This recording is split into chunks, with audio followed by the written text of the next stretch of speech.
Bienvenue sur 42 minutes, le podcast dédié à la reconversion professionnelle. Je m'appelle Alban Mas, je suis chef d'entreprise et chaque mois, nous partons à la rencontre d'un invité qui a décidé de changer de métier. 42 minutes, c'est juste assez de temps pour découvrir son histoire, comprendre sa nouvelle vie et apporter sans aucun tabou des conseils à tous ceux qui cherchent leur voie.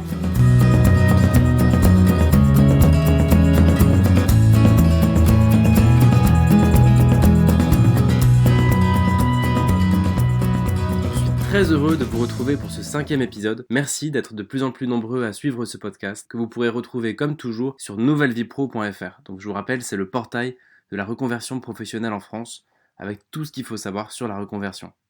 Merci pour vos messages. Je suis heureux que 42 minutes contribuent un peu à éclairer ceux qui cherchent vraiment le métier qui les rendra heureux.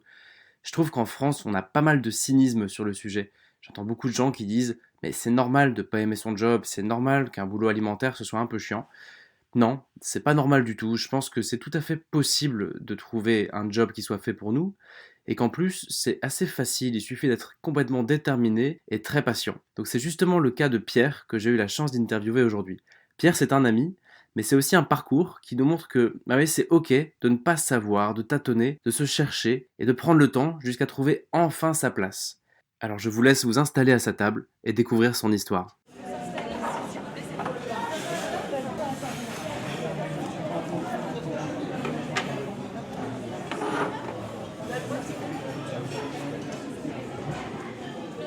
Pierre, salut. Salut Alban. Merci de prendre le temps de nous raconter ton parcours. Avec plaisir. On peut peut-être commencer avec les débuts. Comment tout ça a commencé avant de te retrouver aujourd'hui à gérer 2 restos? Ça a été progressif. Moi, je suis issu d'une formation d'école supérieure de commerce, on va dire assez classique. C'est pas une top école ni trop mauvaise. J'ai fait tous les jobs qu'on a à peu près tous fait dans ces cas-là, de commerciaux, soit dans les sociétés de services, soit pour vendre X ou Y produits. Donc voilà. Jusqu'à un moment, un premier déclencheur où un très bon ami commun à nous, Maxime, m'a demandé si je voulais pas monter une société avec lui. Donc voilà, c'était une société de conseil en immobilier. À ce moment-là, tu faisais quoi avant de partir là-dessus? Et ben à ce moment-là, j'étais en banque, j'étais conseiller bancaire pour la gestion de patrimoine. Ok. Pour des gens qui gagnent un peu d'argent. C'était vraiment quelque chose qui me passionnait, qui était très bon, mais il y avait un manque quand même, il y avait un énorme manque dans le travail, et c'était un manque de tout, on peut dire, de la reconnaissance jusqu'à l'épanouissement personnel, donc c'était un manque assez large. Est-ce qu'on peut prendre le temps, comme justement on a le temps, c'est l'avantage d'avoir 42 minutes, de m'expliquer un peu, à ce moment-là, ton job ressemblait à quoi quand tu étais en gestion de patrimoine? Le job ressemblait à un boulot de banquier, on va dire. Quand on dit gestion de patrimoine, il y a toujours un petit côté un peu plus brillant, quoi. Mais bon, c'est de la banque. C'est juste que les montants sont un peu plus élevés qu'on a l'habitude de gérer. Mais l'essentiel du boulot, c'est de regarder ce que les gens font avec leur argent, s'ils font pas trop de bêtises.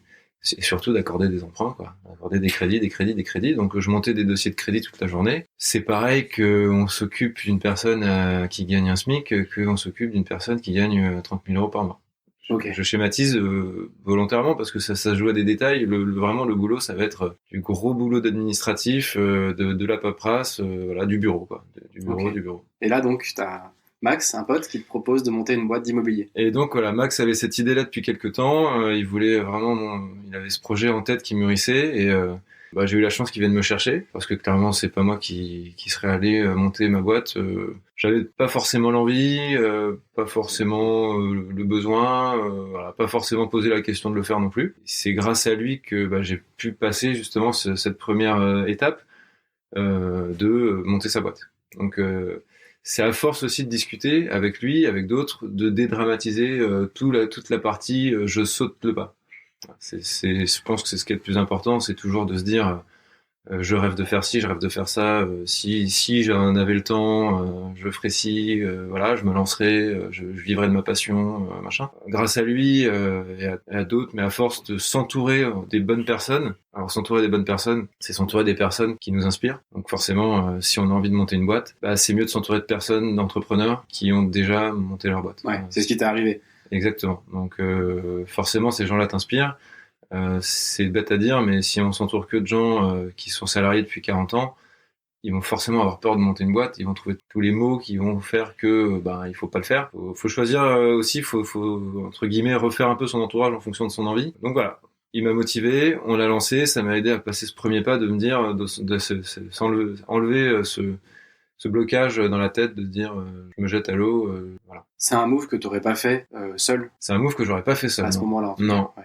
je connais des gens qui peuvent le faire seuls, qui ont peut-être poussé par une autre motivation, une envie plus forte, mais ça c'est vraiment entièrement dépendant de chacun. Voilà, mais moi j'ai eu besoin de quelqu'un qui vienne me dire non mais viens, on peut le faire, on va le faire, ça va être bien, ça va être cool, on n'a rien à perdre, voilà. Et puis bon, c'est vrai qu'après on n'avait rien à perdre, on n'était pas mariés, pas d'enfants, pas de crédit de maison ni de voiture, donc effectivement il n'y a pas grand chose à perdre, si ce n'est son salaire, voilà. Si ce n'est son confort de vie.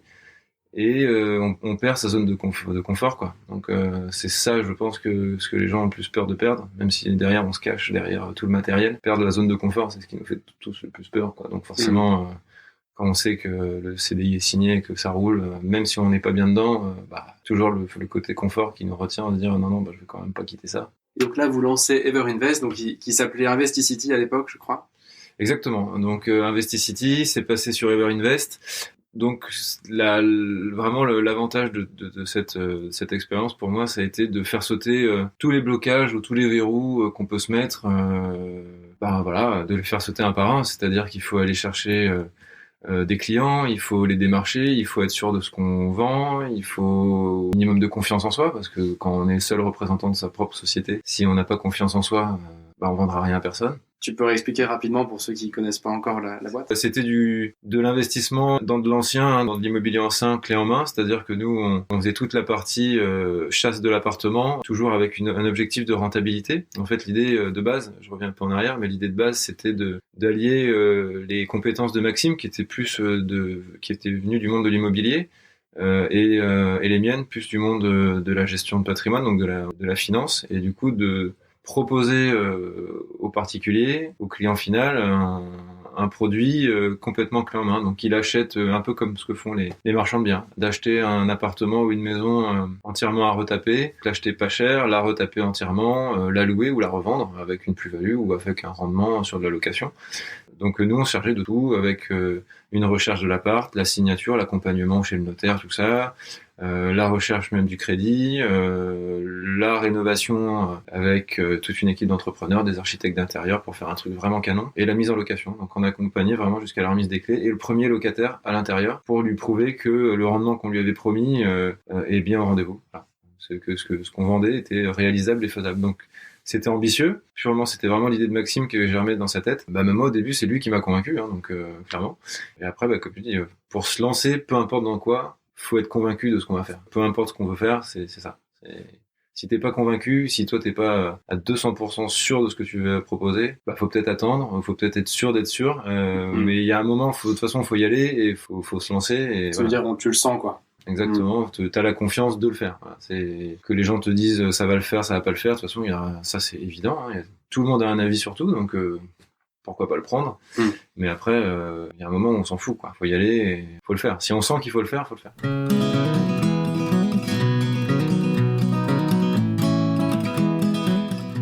Ce podcast, donc 42 minutes, c'est pas un podcast sur l'entrepreneuriat. Pourquoi est-ce que Pierre vous parle aujourd'hui? Pourquoi est-ce qu'on fait cette interview? C'est parce que en fait, l'aventure a continué. Ever Invest existe toujours. C'est une startup qui marche très bien.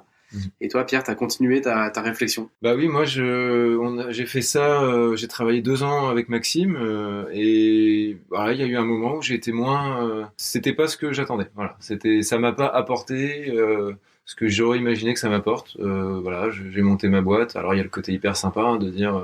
C'est cool à l'apéro. Voilà, ça c'est cool à l'apéro. Ça passe bien en soirée. Je suis start-upper, j'ai monté ma boîte, ça fonctionne, machin. Mais voilà, force est de constater qu'après la partie sympathique et tout, voilà, ça m'apportait pas ce que j'en avais attendu.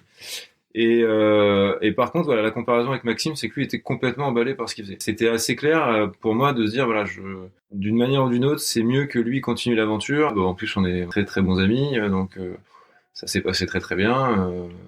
Comment est-ce qu'il y a eu un déclencheur qui t'a, On s'intéresse pas mal à la réflexion et aux signaux faibles ou forts. Qu'est-ce qui déclenche le fait de changer de voie? Est-ce que dans ton cas, il y en a eu un? Est-ce que ça a été progressif? Ça a été progressif. L'aventure Everinvest s'est terminée pour moi. Maxime a continué et bon, moi, je suis retourné dans le salariat, gagner d'argent et pour manger, quoi, tout simplement. Donc, je suis retourné en banque. Assez convaincu que finalement, c'était, voilà, l'aventure entrepreneur, c'était sympa, mais finalement, en banque, je serais peut-être aussi bien avec 5 semaines de congés payés, beaucoup de RTT, pour vivre ma passion à côté. Voilà, il y avait toute cette idée-là. Moi, j'ai opéré déjà un changement de vie, donc j'ai quitté Paris. Donc ça fait, j'en parle parce que ça fait vraiment partie entièrement du process. J'ai quitté Paris pour m'installer en Bretagne, dans un petit village, en bord de mer, et donc toujours en banque. Et je suis resté 1 an en banque. Et c'est là que le dernier déclic, avant vraiment l'aventure dont on va parler, l'aventure de restaurateur a commencé. Voilà, c'est le gros déclic qui est arrivé là. J'étais vraiment sous ma pile de dossiers de crédit. J'en avais 15 à monter. Vu les taux très très bas, on fait que ça. Donc tout le monde fait des crédits et tout le monde a raison. J'étais sous ma pile de dossiers et je me suis dit, c'est pas possible. Voilà, je vais pas continuer comme ça. Je vais retenter quelque chose. Alors, Sachant que je trouve que ce serait pas idiot de reparler aussi de ta façon d'aller bosser en banque en Bretagne. T'avais un peu une réflexion derrière. C'était pas seulement du salariat, t'avais aussi une dimension, si mes souvenirs sont bons, d'un mix entre avoir un boulot qui est bien délimité dans le temps, ce qui te laisse le temps d'explorer une double vie avec pas mal de spiritualité à côté. Ouais, exactement. Et à cette époque-là, j'étais vraiment dans cette idée de double vie, tu l'as dit un peu. Je coupe ma vie professionnelle, voilà, elle est vraiment bien segmentée de telle heure à telle heure, et tout le reste du temps, je peux le déduire à la spiritualité, c'est un sujet qui me passionne, et voilà, à la méditation, à la quête de soi, des choses liées à la découverte de soi, quoi. Je pense qu'il n'y a pas grand monde qui fait ce pari-là. Moi, quand tu m'en as parlé à l'époque, j'étais assez surpris, assez curieux de voir comment ça fonctionne, une vie. On se dit, voilà, je fais le choix de prendre un boulot un peu plus cool que ce que j'ai connu pour pouvoir m'exprimer pleinement dans autre chose. Je trouve que ce serait pas inutile que tu nous racontes un peu comment tu vivais le truc. Ça peut peut-être porter du fruit aussi. Je pensais que j'allais le vivre très bien, donc parce que quand je me mets dans cette optique-là, c'est parce que j'en suis convaincu. Voilà, j'ai fait l'expérience entrepreneur, ça m'a pas vraiment apporté ce que je voulais. Et je me dis, voilà, je vais avoir vraiment du temps pour faire mon développement personnel. Donc, je vais trouver ce métier-là qui est assez simple, bien limité dans le temps. Le métier de banquier en agence. Exactement. Et ça va m'apporter ce qu'il me faut, c'est-à-dire du temps libre pour me développer à côté, enfin pour faire ce qui me passionne. Donc vraiment, on parle là d'un métier purement alimentaire, aucune attache émotionnelle. Mais en fin de compte, voilà, ça a duré qu'un an. Et ce qui a vraiment été encore une fois, le déclencheur de devoir changer, c'est c'est pas ce qu'il faut. Voilà. Je suis pas dans le vrai. En faisant ça, je suis pas dans le vrai. J'ai exploré le truc, ça a duré 1 an. Je suis pas dans le vrai. Je suis pas heureux comme ça. C'est pas comme ça que je vais fonctionner. Je peux pas couper ma vie en deux. Peut-être certains y arrivent, mais moi je ne peux pas le faire. Vous pouvez pas me dire là c'est le Pierre banquier. On rigole plus, on se marre pas. Alors j'aime bien rigoler. Et là-bas après c'est le Pierre spirituel. Après c'est le Pierre père de famille. Le Pierre avec ses copains, voilà. Moi en tout cas, je trouve qu'on est une seule et même personne. On s'exprime de la même manière partout. Sinon, ça voudrait dire qu'on se refait à chaque fois avec chaque personne qu'on voit, on change de personnalité. J'ai eu du temps à penser à ça. Quand j'étais en banque, on a du temps libre aussi, donc c'est l'avantage. C'est là que je me suis dit, je vais changer tout, encore une fois. Mais encore une fois, aujourd'hui j'ai 34 ans, donc là, pour résumer un peu, parce qu'on a fait une petite digression sur ce choix que tu avais fait d'avoir un peu une double vie, beaucoup de temps, donc beaucoup de projets perso à côté d'un boulot un peu planqué. Exactement. Donc pour resituer un peu, donc là tu as quitté Everinvest, tu as quitté Paris, tu viens de faire 1 an en banque. Exactement. Avec pas mal de temps pour toi, où tu te dis merde, je suis pas aligné, c'est bien ça? Exactement. Et là, je me dis non, c'est pas bon. Je me dis c'est toujours pas bon. Donc vraiment pas du tout de problème avec la remise en question. Et je pense que ça, du coup, ça peut être quelque chose d'assez important. Faut pas avoir peur de se remettre en question. Alors si on le fait tous les matins, c'est sûr qu'on va jamais aboutir à un projet. Mais il faut pas avoir peur de se regarder en face et de se dire non, ça marche pas. Ça fonctionne pas. Ça fonctionne, donc on garde, mais ça fonctionne pas. Tout ce qu'on fait dans sa vie peut fonctionner comme ça. Donc c'est vraiment parti de là. Ce gros déclic là qui est arrivé il y a maintenant, on va dire 1 an et demi. En fait, grâce à ma première expérience avec Everinvest, j'avais plus aucun frein à me lancer dans quoi que ce soit. Et ça, on peut le savoir qu'avec le temps qui passe, parce que si je m'étais arrêté juste après l'expérience Everinvest, je me serais dit, j'ai passé 2 ans pour rien, parce que t'es revenu en banque, C'est un peu une mentalité un peu franco-française où on n'aime pas trop les aventures, contrairement à la mentalité anglo-saxonne ou américaine où le gars ou la fille qui va avoir le plus d'expérience et avoir fait 15 projets sera hyper plus entre guillemets respecté que celui qui a passé 20 ans en CDI dans le même endroit, quoi. Donc en France, c'est vrai que c'est quand tu commences à dire ah bah j'ai fait un an ça, puis après j'ai fait ça, puis j'ai complètement changé pour faire ça. On te regarde de notre travers en disant ouais bah celui-là il sait pas où il va, il comprend rien. C'est clair. Il est en train de creuser à droite à gauche et il va nulle part, il avance pas, voilà. Et la société aussi va un peu dans ce sens, parce que quand tu vois tes potes qui sont dans les mêmes boîtes depuis 5 ans, depuis leur sortie d'école, ils ont avancé. Le salaire a avancé, les responsabilités ont avancé, et puis toi, t'es là, t'as l'impression de faire du surplace, de faire marche arrière, de revenir. Et ça, le côté spirituel m'a aidé beaucoup, c'est de me dire, tout ça, c'est le jeu du mental, qui fait que t'abreuver de questions en permanence, donc tu te questionnes envers toi-même, donc ça, c'est tant mieux. Mais au moins, prends la bonne partie des questions, quoi. Se remettre en question, c'est bien, mais après, pars pas dans le délire, regarde ce que disent les autres, tu te rends compte, un tel il fait ça, un tel il fait ça, et on s'en fiche. Ouais. Tu te souviens un peu des questions que tu t'es posées à ce moment-là, entre le moment où tu étais en banque, en train de te dire ok là c'est fini, et le moment où t'as bifurqué? Ah, c'était la sensation. Moi, je fonctionne vraiment beaucoup à la sensation. L'activité que je fais m'importe pas beaucoup. J'ai pas de métier de passion, mais non, c'est la sensation. La sensation était abominable et c'était de me dire, est-ce que je me vois, une question, voilà, une vraie question, est-ce que je me vois faire ça toute ma vie? Est-ce que je me vois faire ça, allez, 10 ans, moi, peut-être pas toute ma vie. Ouais. Et la réponse était, je me vois, j'ai déjà même pas envie de revenir là demain matin. Donc forcément, je me vois pas faire ça pendant 5 ans. Quoi. Donc on se le dit 1 fois, 2 fois, 3 fois, et puis il y a toujours les mêmes questions qui reviennent. Hein, de toute façon, oui, mais j'ai un salaire, j'ai ça, j'ai ci, j'ai du confort. Si je quitte ça, je le quitte pourquoi? Et du coup, ce déclic-là, j'ai décidé d'arrêter de me plaindre, parce que je me plaignais beaucoup de cette situation-là. Je n'arrêtais pas de dire à ma femme, tu te rends compte, j'ai rien à foutre là. Je m'en rends bien compte que j'ai rien à foutre là, j'ai aucune discussion avec la plupart de mes collègues, j'ai pas les mêmes envies, j'ai pas les mêmes attentes sur la vie. Je me sentais juste pas du tout au bon endroit et c'était limite palpable, quoi. Je pense que si les gens nous écoutent encore à ce stade de l'émission, il y en a pas mal qui vont se sentir concernés. Mais je pense qu'on a tous vécu ça, tous ceux en tout cas qui sont intéressés par le sujet de trouver le bon boulot, quoi, parce que... Mais c'est clair, c'est pas forcément que le boulot, c'est l'environnement global qui dérape, quoi. Où on se dit le boulot, ouais, pourquoi pas, mais alors rien ne va, quoi. Enfin, c'est voilà, l'environnement global est complètement foireux, quoi. Ça se passe pas bien. Et du coup, j'ai décidé d'arrêter de me plaindre tous les soirs en répétant la même chose. Et un après-midi, je m'en souviens bien, il y a pas très longtemps, il y a 1 an et demi, je me suis dit, écoute, Pierre, réveille-toi, quoi. Enfin, si t'as envie de faire autre chose, t'as déjà monté ta boîte 1 fois. Peut-être pas remonter une boîte, mais au moins, je dis, renseigne-toi, qu'est-ce qui se fait dans cette région? J'habite en Bretagne, du coup, depuis 1 an et demi, 2 ans. Qu'est-ce qu'il y a comme entreprise?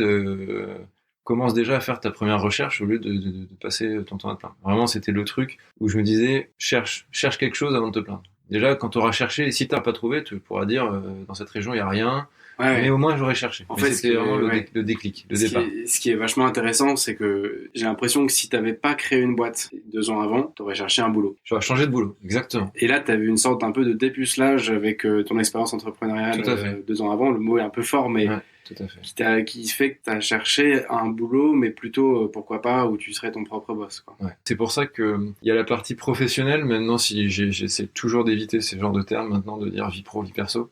Mais ce moment-là, la partie pro avec Maxime et la société qu'on a montée, ça a été vraiment le déverrouillage de l'aspect professionnel. C'était de se dire, voilà, je sais que j'ai des capacités, je sais que je suis pas un gros débile, je sais parler, je sais vendre des trucs, j'aime bien le faire en plus, j'aime le contact, tout se passe bien. Mais la partie après un peu spirituelle, c'est surtout la partie... moi, je me débloque de l'intérieur en disant, si je peux faire ça, je peux tout faire. Et c'est surtout ça qui a changé sur mon vrai gros déclic dont on était en train de parler. C'est de se dire, voilà, je vais chercher ce qui se fait dans ma région, des boîtes qui existent déjà à vendre. Et la première chose que j'ai fait, c'est tout bête. Maintenant, quand même, on a des outils à Internet. Ouais. Je suis allé sur Google, j'ai tapé vente de fonds de commerce parce que j'étais moyen chaud pour remonter une boîte parce que je sais tout ce que ça implique. Ouais. Ça implique 2 voire 3 ans de pas trop gagner d'argent, ça implique des sacrifices, machin. Bon bref, ça j'avais pas trop envie de repasser par là. Donc voilà, fonds de commerce à vendre, Bretagne. Voilà. Premier déclic, premier réflexe, c'était de taper ça. Et voilà, et en fait les premières annonces c'était des agences spécialisées dans la vente de fonds de commerce. Peut-être débile, mais je savais même pas que ça existait, quoi. Ouais. Enfin après je savais, voilà, j'avais quelques enseignes que je connaissais, mais en général c'est les agences immobilières qui font ça. Donc voilà, et je me dis bah voilà, je vais appeler ces gars-là et je vais prendre des rendez-vous avec eux. Donc ça c'est vraiment tout s'est fait en même pas un quart d'heure. Je tape le truc, j'appelle les gars, bonjour, bah rendez-vous, prochain rendez-vous demain à telle heure, demain à telle heure. Et j'arrive à caler 3 rendez-vous comme ça, le même jour, dans toute l'après-midi, donc sur un jour de congé. Et voilà, c'est parti de là. Pour résumer, c'est des boîtes dont le boulot, c'est de mettre en relation quelqu'un qui vend et quelqu'un qui veut acheter. Exactement. C'est comme une agence immobilière qui met en contact un acheteur, un vendeur de biens immobiliers, sauf que là, c'est des patrons de société qui veulent vendre, donc ils font appel à des gens, à des agences, et bah il y a des acheteurs qui viennent en face pour découvrir ces boîtes qui sont à vendre. Donc il y a de tout, et en fait ça a été, j'y allais au début pour me faire une petite idée, mais au final ça a été le truc le plus enrichissant parce que j'ai découvert des business improbables, des trucs que je jamais imaginé. Moi je suis très basique, mes parents sont dans le commerce de vêtements, donc voilà.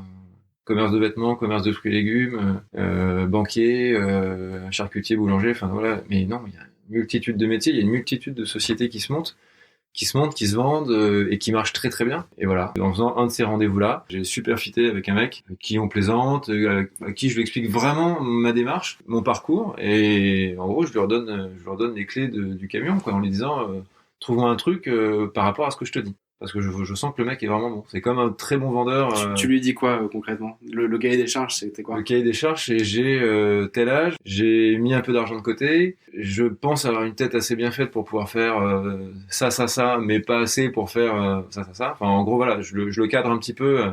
Je me pense pas apte à reprendre une multinationale, mais par contre, je pense que je peux diriger une petite TPE de entre 5 et 10, 15 personnes. Voilà, si c'est pas indiscret, t'avais combien avant de te lancer en matelas? J'avais environ un petit peu moins de 100 000 euros. Mais à lui, j'ai pas dit 100 000 euros. Je lui ai dit un peu moins, forcément. Ouais. J'avais, allez, grosso modo, 50, 60 000 euros. Le reste, c'est venu en ratissant large de tous les bords de la famille.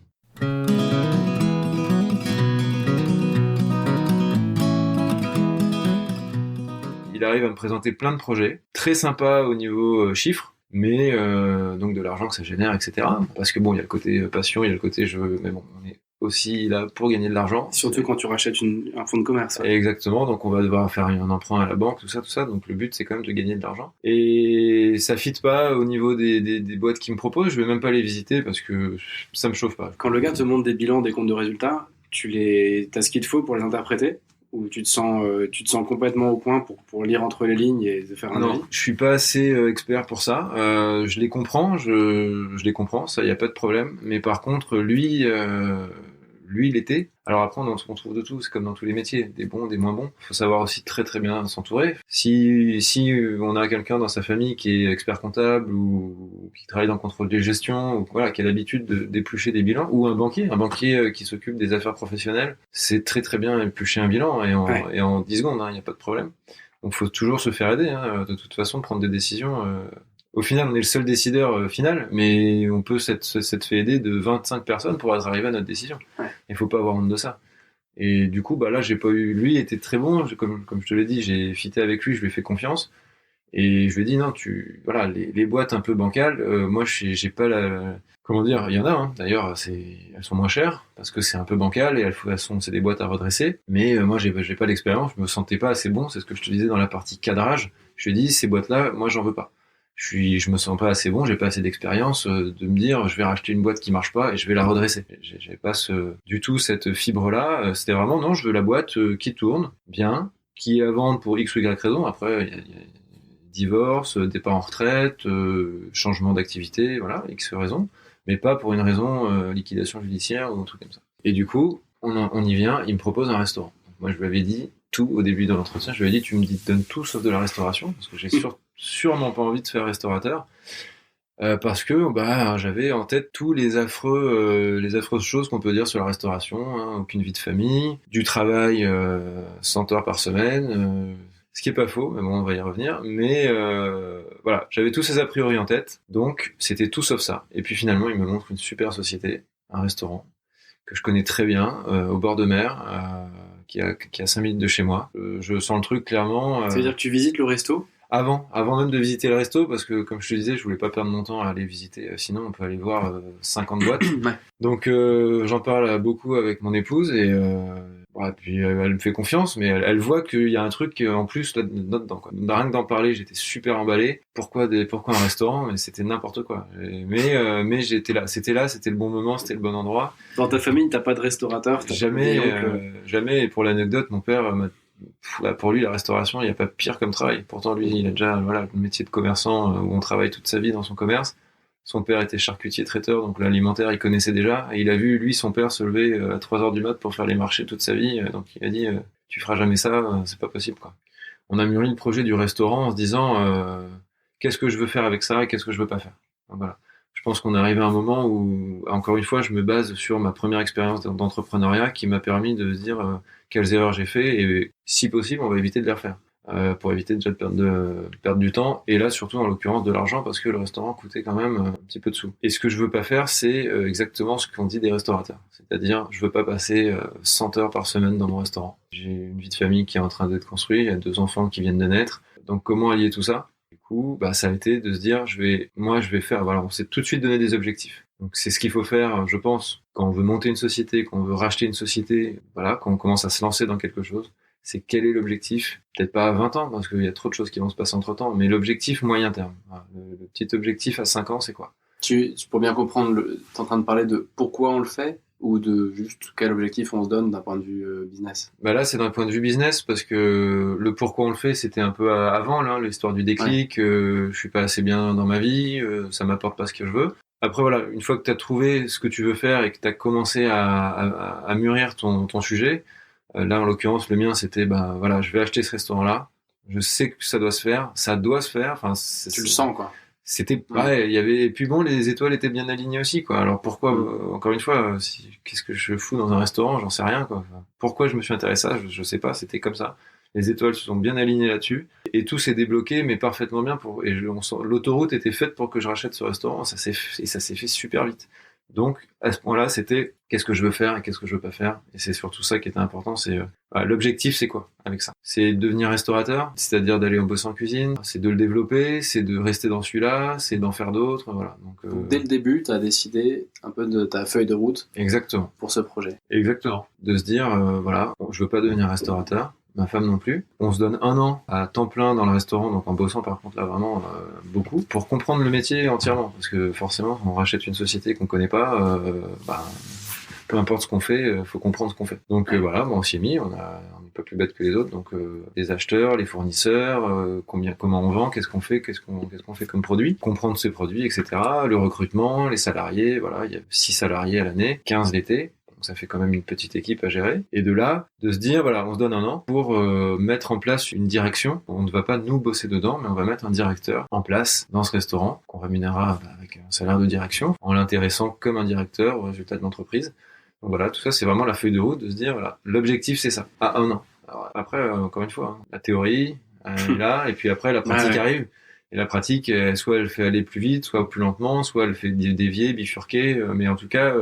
c'est bien d'avoir cette feuille de route là, parce que dans ces métiers-là, on peut vite se faire happer, et puis j'ai envie de dire dans tous les métiers, on se fait happer par le temps, et de se dire après, le temps, la famille c'est fini, j'ai plus le temps de voir personne, ma femme, mes enfants, tout ça. Et donc voilà, l'objectif c'était celui-là, dès le départ, et de se dire si on arrive à faire ça, donc l'objectif au bout d'1 an, justement pour pas prendre l'engrenage de se faire happer dans le truc, c'est d'en monter un deuxième, puis un troisième, je vais m'arrêter là parce que puis X restaurant, mais déjà d'en monter un deuxième et de se dire voilà, le concept qu'on a, il marche là où on est, et on va le dupliquer ailleurs pour voir s'il marche aussi ailleurs, et voir si la mayonnaise peut prendre comme ça. Donc c'était vraiment une forme d'entrepreneuriat différente que de la première, parce que cette fois il y avait de l'argent en jeu. La première fois on a monté une société de zéro, donc on risquait rien, on pouvait pas perdre d'argent.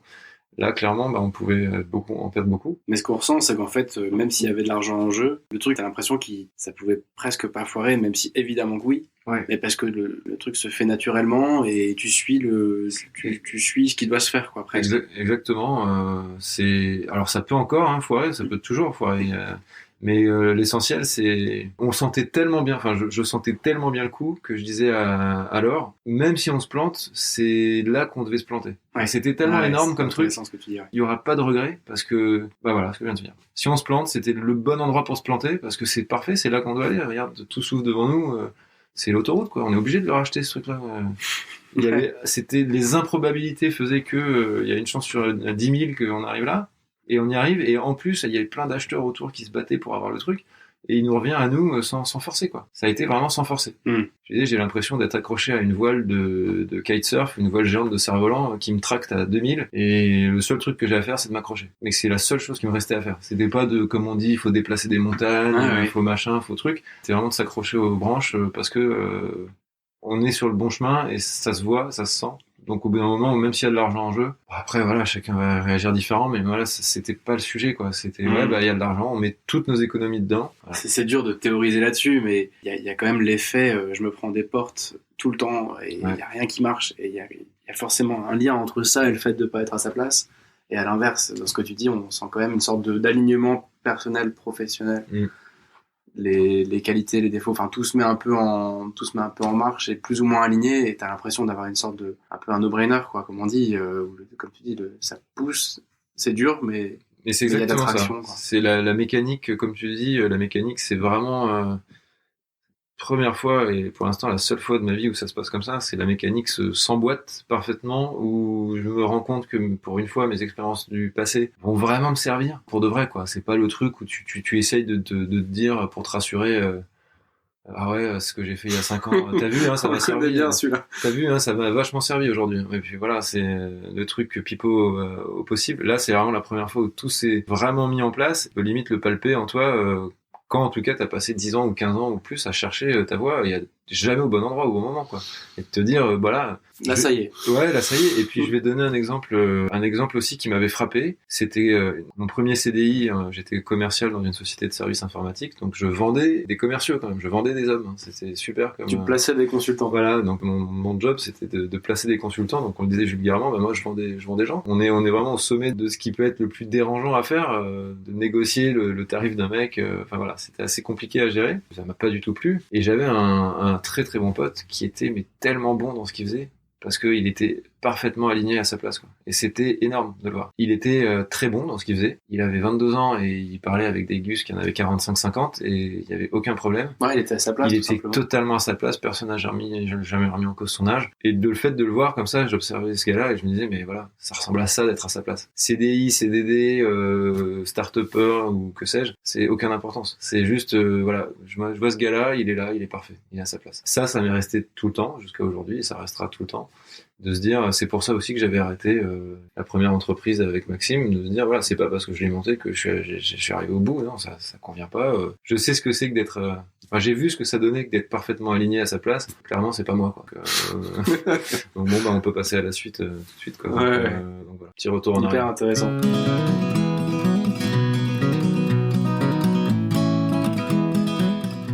Ok, merci Pierre, c'est super riche. On voit quand même que le fait d'avoir entrepris t'a débloqué pour envisager ensuite de créer une boîte, enfin de racheter une boîte. Exactement. On voit que ton parcours il a pris du temps. Encore une fois, on s'imagine toujours que c'est tiens, un jour j'aurai la grosse ampoule au-dessus de ma tête, demain j'ai trouvé ma voie.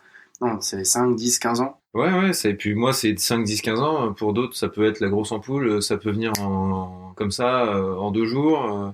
Tu connais le principe de 42 minutes. L'idée ici, c'est de raconter ton boulot, ton quotidien, pour que quelqu'un qui n'est pas restaurateur et qui se pose la question à quoi ça ressemble d'être restaurateur, qui puisse repartir aussi avec des billes et se dire concrètement c'est quoi cette vie de restaurateur. Donc la vie, alors un restaurant déjà il faut savoir alors il y a plusieurs paramètres. Quelle taille de restaurant? Déjà ça va dépendre de beaucoup de choses. Quel métier? Parce que dans la restauration il y a plusieurs métiers. Il y a soit on va séparer très simple, hein, la cuisine et la salle. Déjà c'est 2 métiers. Voilà. Est-ce qu'on veut être cuisinier?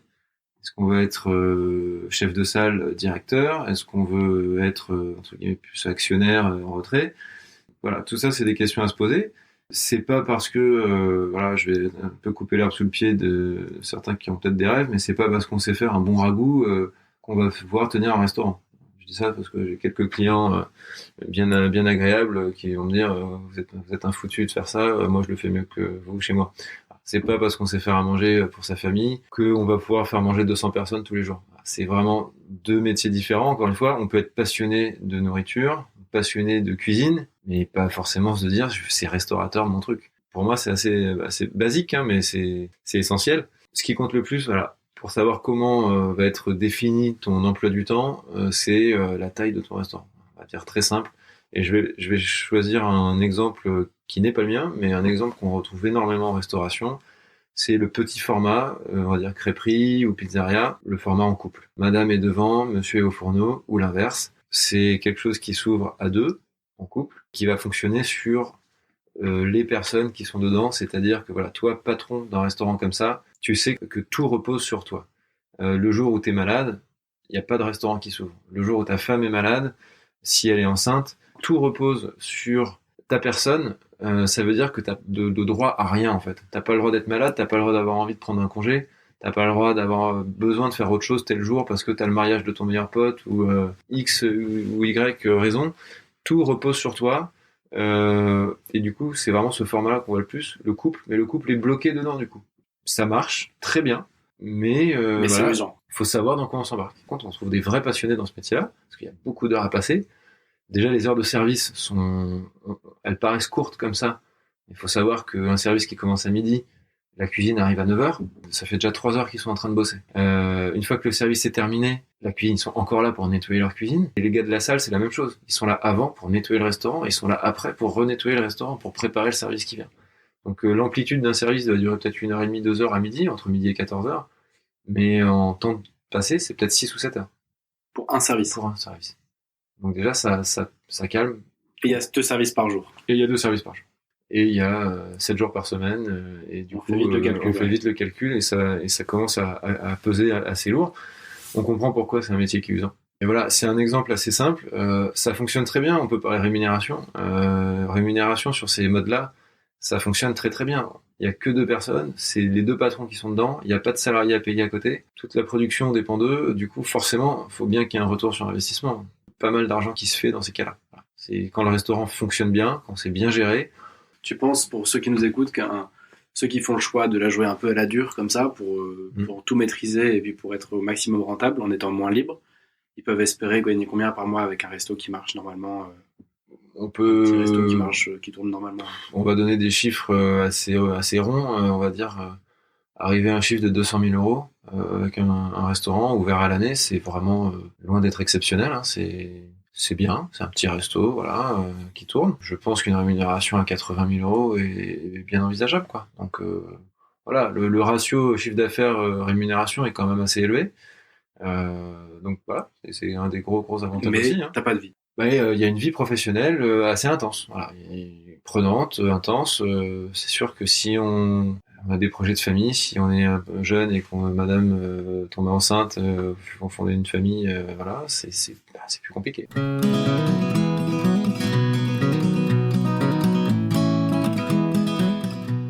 Donc vous, ça n'a pas été ça le modèle? Nous, on n'a pas choisi ce modèle-là, on a choisi le modèle un peu plus gros, un peu plus un bateau catégorie au-dessus, où voilà, déjà on est une équipe de 6-7 personnes à temps complet, donc en CDI, qui va monter jusqu'à entre 15 et 18 l'été. Donc forcément, ça implique d'autres choses, d'autres outils de gestion, parce qu'il faut gérer tout ça, évidemment. Les aléas que ça comporte, d'avoir 15 salariés, c'est pas comme quand on n'est que 2 et qu'on compte sur monsieur, madame. On sait que même avec 42 fièvres, on va aller bosser parce que t'as pas le choix. Voilà, les salariés, ils sont salariés, donc s'ils ont 42 fièvres, ils vont pas venir et ils ont bien raison. Donc voilà, il y a pas de souci avec ça, mais il faut le savoir. Dans ce mode de resto un peu plus gros, un peu plus structuré, à quoi ressemble la semaine type pour toi et pour ta femme? La semaine type, c'est vraiment, on peut dire, c'est des journées type qui se répètent à l'infini. C'est le matin de la mise en place, c'est vraiment du robotique après. Je vais te donner en cuisine, on dit souvent que ça fonctionne en brigade, c'est le terme. Ouais. Et ça fonctionne en brigade, mais parce que c'est un fonctionnement militaire, quoi. Moi, j'appelle même ça, c'est de l'horlogerie, quoi. Ça hurle de partout, ça crie, voilà, parce qu'il y a beaucoup de bruit. Il y a des hôtes qui font du bruit, il y a des fourneaux, voilà, ça fait énormément de bruit. Mais c'est un fonctionnement militaire. Donc tous les jours, tu as une sorte de trame qui se répète. Exactement. Ça démarre par quoi et comment ça se déroule tout ça? C'est toujours une mise en place, en fait. Ce qui prend le plus long à faire, c'est ce que je te disais avant et après les services. C'est de la mise en place avant. Donc on prépare sa salle, que tout soit propre, parce que encore une fois on va manger, donc il ne s'agirait pas que ce soit sale. Donc le ménage prend beaucoup de temps. Faut que ce soit propre, faut que ce soit prêt pour que les plats sortent vite en cuisine. Eux, ils ont le boulot de tout préparer à l'avance, donc il y a énormément de travail en amont. Le travail de quelqu'un qui va être cuisinier, le chef de la cuisine, lui, il va se lever à 6h du matin par contre, parce qu'avant lui, il va arriver à 9h au restaurant.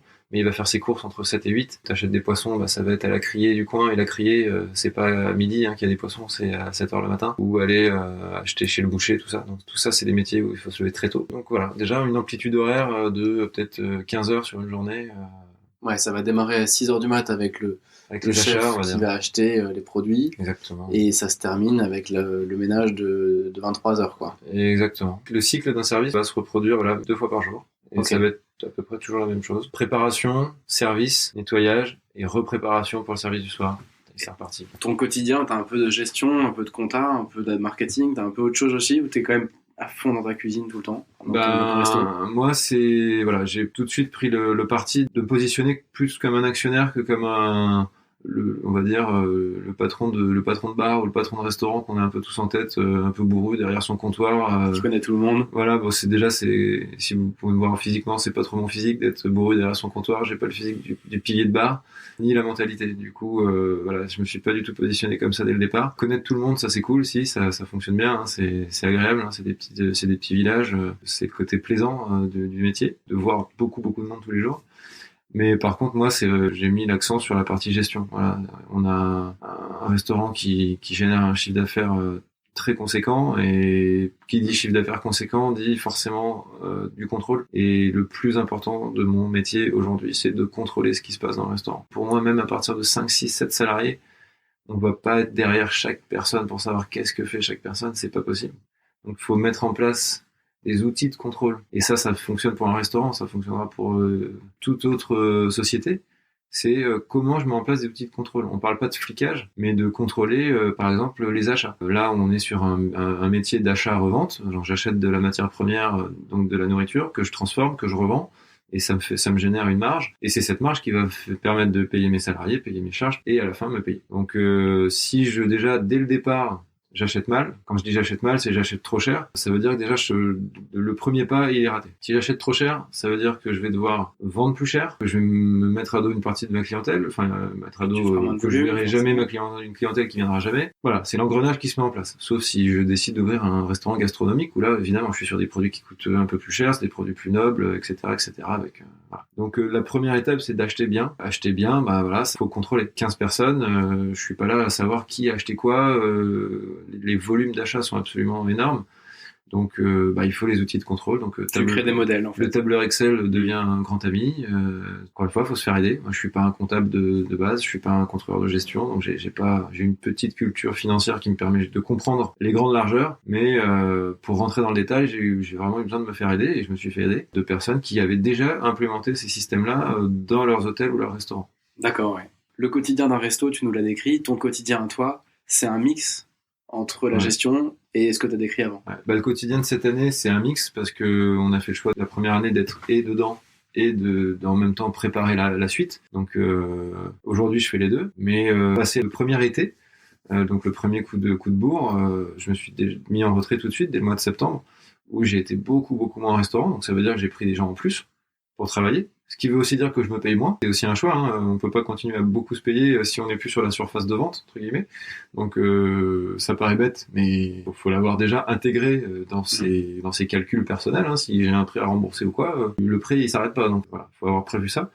Donc qui dit que je me paye moins, mais voilà, j'ai pu me dégager du temps. Donc, mes journées sont quasiment rythmées par le contrôle de ce qui se passe dans mon restaurant, dans tout ce qui se passe, c'est-à-dire la rentrée des salariés, la sortie des salariés, qui viennent nous aider pour les week-ends et pour l'été. Donc c'est un métier où il y a énormément d'extras à faire rentrer, à faire sortir, donc ça demande énormément de travail en termes d'administratif, de papier. Et voilà, les achats, toujours pareil, les achats. C'est le tout début de la chose. Si on commence mal, on va forcément devoir tirer à droite, tirer à gauche, pour essayer de masquer une erreur de départ, et finalement c'est toute la mécanique qui va s'enrayer.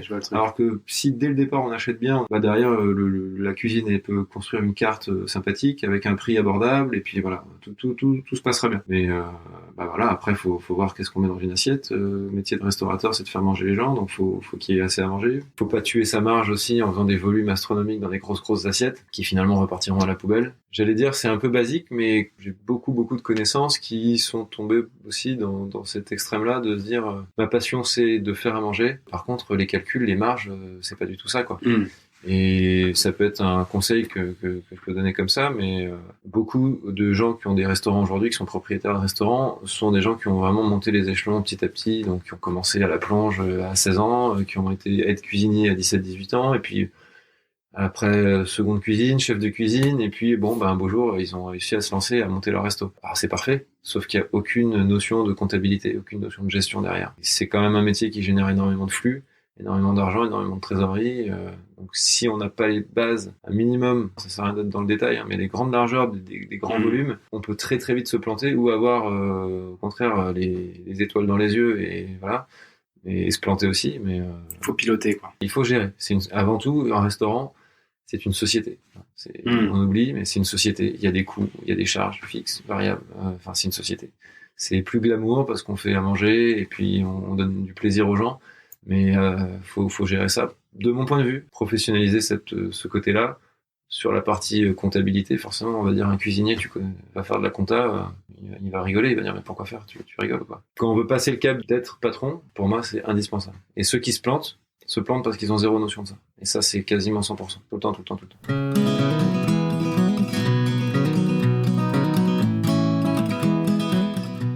Tu as racheté ce resto il y a 1 an.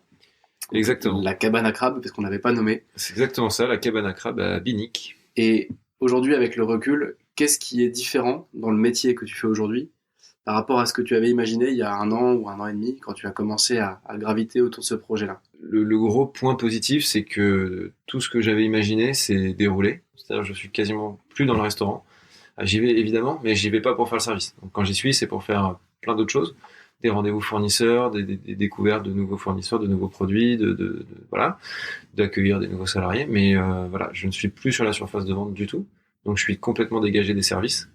Voilà, ça c'est l'énorme point positif. C'était l'objectif de début d'année. C'est l'objectif mais il a fallu se faire violence pour ça. Hein. Tout patron ne voudra jamais quitter sa surface parce que c'est pas fait comme il veut. C'est quand on quitte sa surface, on a beau avoir les meilleurs salariés de la terre, ils y feront les choses à leur manière aussi, qui sera pas forcément la tienne. Et il faut être prêt à ça. Il faut juste accepter que une société, ça vit avec des gens différents, et c'est le fait d'avoir ces gens différents qui fera fonctionner ou pas la société. Mais il faut pas se dire, attends, lui, il nettoie pas ça comme je voulais. Voilà, on donne un cadre évidemment, mais il faut être prêt à ce que ça soit pas fait comme nous on l'aurait fait. Et tout ce que tu avais imaginé, tout ce que tu pensais un peu en amont, le fait qu'on bosse 110 heures par semaine, tout ça. Tout s'est réalisé à peu près? Ouais, ça c'est sûr qu'il y a énormément de boulot. Il y a beaucoup de travail. C'est très compliqué parce qu'on est dans une station balnéaire, on est dans les Côtes-d'Armor, sur un bord de mer, et l'été il y a énormément de monde, ouvert 7 jours sur 7. Donc patron, il n'y a pas de vacances, c'est clair et net. On peut, mais bon, c'est ma première année. Pour moi, les vacances, j'en prendrai plus tard, quoi. Quand ça roulera, comme je veux que ça roule. C'est fatigant, c'est stressant, tout ça c'est vrai. C'est pas un mythe, c'est pas un truc où les gens se plaignent gratos. Non, c'est extrêmement fatigant. J'ai des gars en cuisine qui peuvent perdre 10 kilos par saison, même en salle. Moi j'en ai perdu quelques-uns. C'est vraiment vrai. Ça aussi, ça s'est passé comme on avait prévu. C'était hard, quoi. Mais bon, c'était hard dans le bon sens parce qu'au final, ça veut dire qu'on a bossé et qu'on a bien bossé. Et au final, l'année se termine. Là, comme tu disais, ça fait 1 an. Quasiment jour pour jour qu'on a racheté ce restaurant-là, et voilà, on est au-dessus de notre prévisionnel. Encore une fois, voilà, un prévisionnel, les restaurateurs n'en font pas forcément.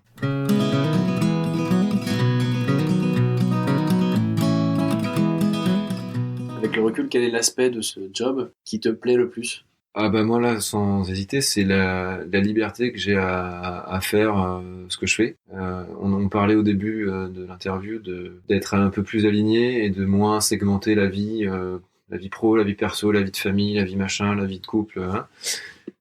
C'est exactement ce que j'ai recherché, et c'est exactement ce que j'ai trouvé. C'est ce qui m'apporte le plus de satisfaction, c'est-à-dire je peux être en congé pendant 2-3 jours, c'est-à-dire donc comme je t'ai dit, je vais plus aller sur le restaurant parce que j'ai embauché en fonction, et pendant 3-4 jours, je vais pas avoir plus de ça que de boulot à faire à la maison.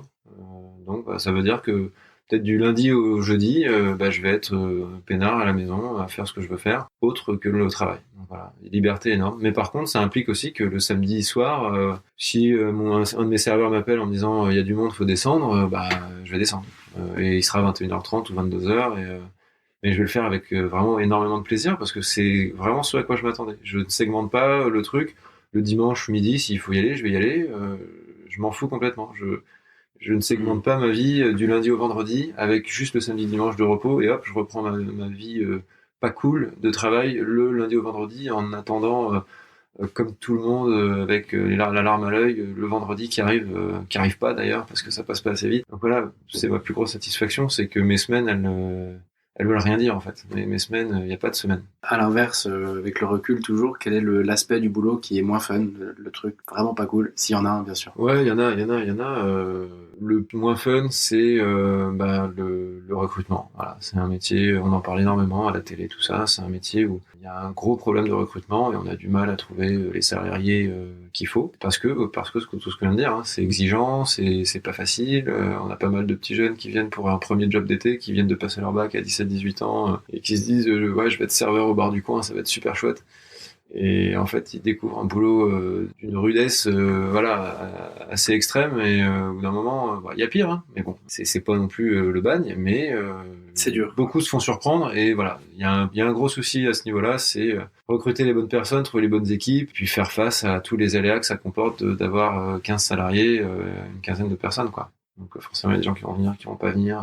Et ça, on a beau avoir un restaurant depuis 1 an ou 20 ans, on est toujours à la merci des aléas, mais ça fait partie du jeu. Si on se dit je vais faire ça et ça va passer crème et toutes les années vont rouler les unes après les autres, non, faut faire autre chose. Ah, clairement. Ouais. Et d'ailleurs, qu'est-ce qu'il faut faire? Là, je lance un appel. Si quelqu'un a une idée, qu'il n'hésite pas de quelque chose qui passe crème pendant 20 ans, mais voilà, toujours des aléas, quoi.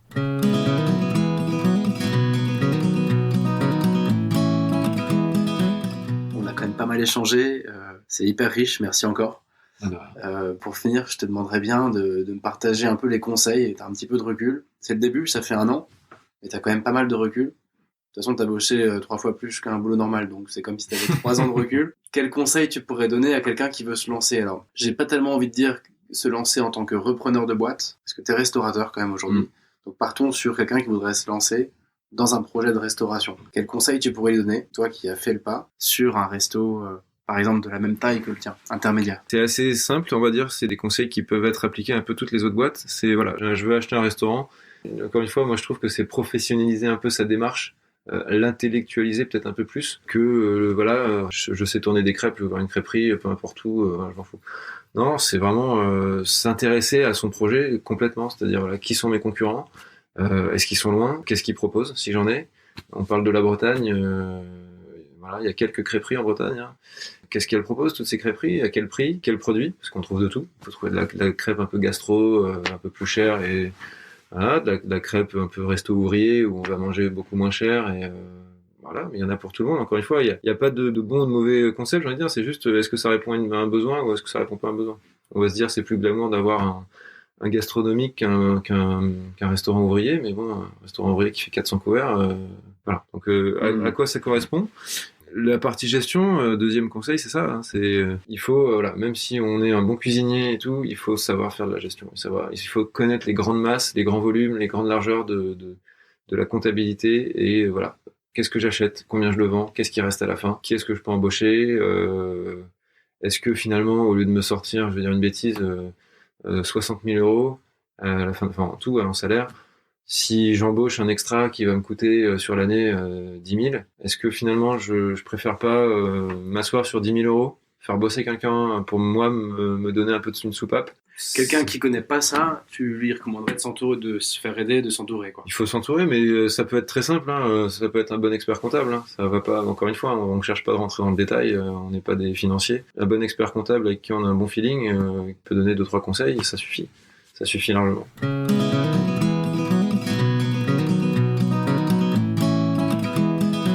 J'essaie de demander à chaque fois, à chaque interview, un petit truc que tu veux partager sur ta vie actuelle, qui symbolise bien ton quotidien.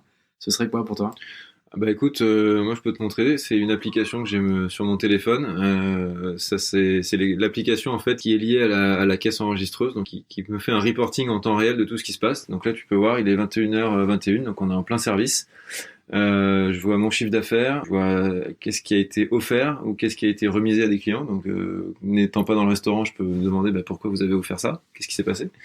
Je vois les statistiques du jour, le prix moyen de ce qui a été consommé. Évidemment, le nombre de couverts qu'il y a eu dans mon restaurant, le plus important. Est-ce qu'il y a du monde ou pas? Et le top 10 des produits qui ont été vendus. Donc, quel produit à la carte a le mieux marché? Quel serveur a vendu, quel serveur a moins vendu. Enfin voilà, le chiffre d'affaires complet, disons. Ah oui, le chiffre d'affaires rapporté par serveur, par salle, si on a une salle, une terrasse, une arrière-salle ou quoi.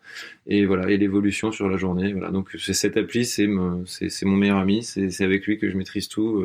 Tu la mets à jour toutes les 30 secondes. Qui est mise à jour. J'évite d'être trop addict et quand je suis en train de manger et que je suis pas au restaurant, d'être trop dessus pour éviter. Voilà, le but c'est quand même d'être un peu décroché.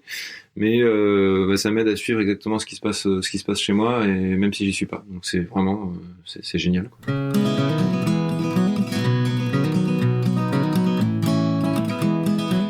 Pour la toute dernière question, tu connais un peu le truc que je veux monter, c'est-à-dire proposer un défi à ceux qui nous écoutent et qui sont intéressés, uniquement pour ceux qui se disent « et pourquoi pas moi ?» Qu'est-ce que tu leur donnes comme mission pour voir si au final c'est un truc qui peut leur plaire ou pas? Moi, ce qui a été le plus flagrant, ça va être se lever de son canapé, entre guillemets, c'est voilà, comment je peux faire pour sortir de cette zone de confort qui finalement est un inconfort terrible, et c'est voilà, ouvrir son ordi et taper je sais pas, si j'ai envie de monter un resto, taper restaurant à vendre, si j'habite à Lyon, à Lyon. Bon, après Lyon c'est une grande ville, mais si on habite dans une plus petite ville en province ou quoi, voilà, restaurant à vendre tel endroit, et puis regarder s'il y en a un à vendre, ça peut être une bonne idée d'aller rencontrer le gars qui vend et de parler avec lui. De toute façon, on n'est pas fou, hein. Quand on est vendeur, on sait très bien que pas le premier acheteur va acheter. Puis les gens sont toujours très heureux de partager leurs expériences. La preuve, ça fait 42 minutes que je partage la mienne et ça me fait plaisir. Mais c'est ça, c'est arrêter la machine infernale de se dire on se plaint beaucoup. Après, moi, je le dis pour moi, je dis pas que tout le monde se plaint, mais moi, je me plaignais beaucoup de la situation que je subissais. Et je me disais, mais je subis cette situation-là et regarde comment je suis pas à ma place, mais en même temps regarde comment je fais rien pour me sortir de ça. Donc voilà, c'est d'inverser la tendance, de dire bon, je suis pas à ma place, très bien, ça c'est acté, ça fait 10, 15, 20 ans que c'est très bien acté d'ailleurs. Il serait temps de passer à autre chose, et c'est quoi de passer à autre chose? Donc pour moi ça a été taper sur internet vente de fonds de commerce et d'aller rencontrer un gars qui vendait des fonds de commerce et qui m'a donné plein d'idées. Donc ça a fait resto, mais ça aurait pu faire autre chose, mais voilà. Bon, défi. Le défi est clair. Merci Pierre, c'est super intéressant. Comment on fait si on veut réserver et venir te retrouver dans l'un de tes deux restos? Avec grand plaisir. Écoute, déjà faut venir en Bretagne, donc vous pouvez venir déjà à Binic, c'est dans les Côtes d'Armor, donc toujours au bord de mer, donc la cabane à crabe à Binic, et sinon maintenant ça va être à Quiberon, le deuxième restaurant qu'on va ouvrir, et voilà, donc n'hésitez pas à venir, si vous avez des petites vacances à passer, ça nous ferait bien plaisir. Super, merci Pierre, à Merci la prochaine.